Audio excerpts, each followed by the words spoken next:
Assalamualaikum warahmatullahi wabarakatuh. Perkenalkan, nama saya Aulia Nurafifa dengan NIM 230511760. Di sini saya mau menjelaskan materi berjudul Ragam Laras Ilmiah dan Ejaan dalam Bahasa Indonesia. Yang pertama ada pengertian ragam bahasa. Bahasa merupakan alat komunikasi utama manusia yang terbentuk sistem lambang bunyi yang dihasilkan oleh alat ucap.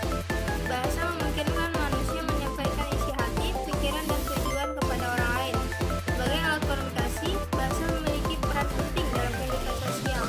Hampir semua aktivitas manusia melibatkan komunikasi, baik secara lisan maupun tulisan. Melalui bahasa, manusia dapat memperoleh informasi, berbagi ilmu pengetahuan, serta berinteraksi dalam kehidupan sehari-hari. Yang kedua adalah hakikat bahasa.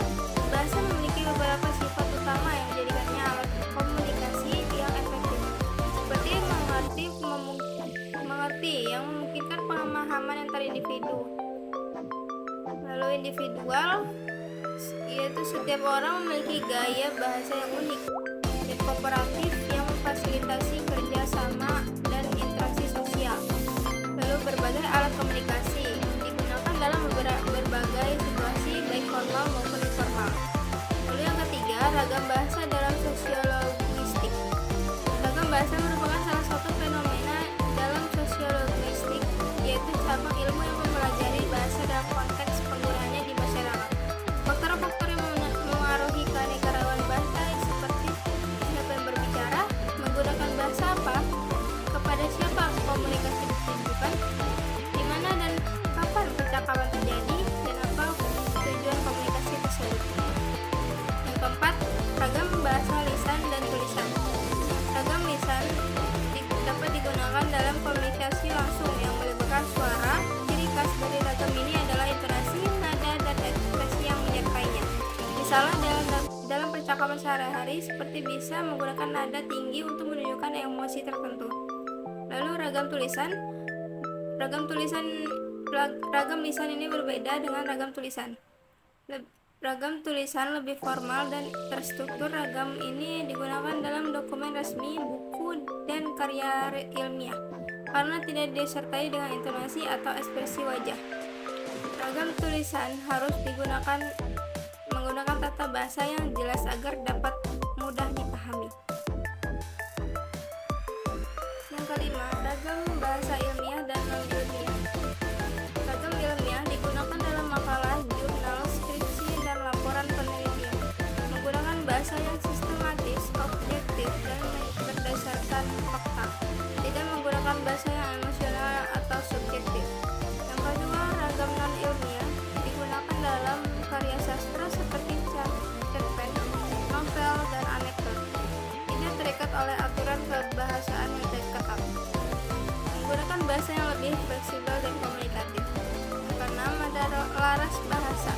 Laras bahasa adalah cara penggunaan bahasa yang disesuaikan dengan bidang atau konteks tertentu. Setiap bidang memiliki laras bahasa yang khas agar komunikasi menjadi lebih efektif.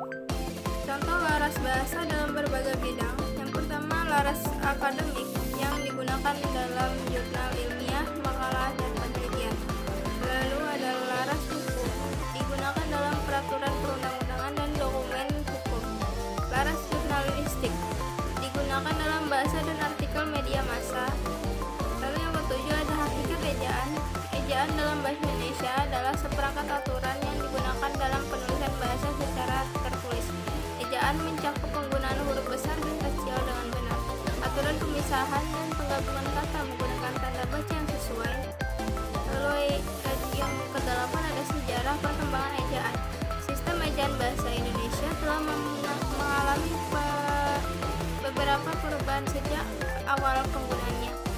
Berikut celah perkembangan ejaan dari masa ke masa. Yang pertama, ejaan Van Ophuijsen tahun 1901. Sistem ejaan pertama yang dipengaruhi oleh bahasa Belanda. Yang kedua, ejaan Suwandi 1947. Penyederhanaan dari ejaan sebelumnya lebih mendekati fonologi bahasa Indonesia. Yang ketiga, ejaan yang disempurnakan atau EYD 1972 yang disepakati bersama Malaysia dan Singapura untuk menyeragamkan ejaan bahasa Melayu Indonesia. Yang keempat, ejaan bahasa Indonesia atau EBI. 2015, penyempurnaan terbaru yang bertujuan untuk menyederhanakan aturan ejaan. Yang kesembilan, ada perbedaan EYD dan EBI. EYD dan EBI memiliki beberapa perbedaan yang perlu diperhatikan. Yang pertama, EYD tidak mencampurkan huruf diftong A, seperti penggunaan huruf tebal lebih luas dan dalam berbagai konteks. EBI menambahkan huruf diftong EI dalam sistem ejaan, menyederhanakan aturan penggunaan huruf tebal hanya digunakan untuk judul dari penekanan kata tertentu. Terakhir ada kesimpulan. Dari pembahasan ini dapat disimpulkan bahwa bahasa Indonesia memiliki berbagai variasi dalam penggunaannya. Ragam bahasa dapat dibedakan menjadi lisan dan tulisan, serta ilmiah dan non-ilmiah. Paras bahasa membantu dalam menyesuaikan pemilihan kata dan struktur kalimat agar sesuai dengan bidang tertentu.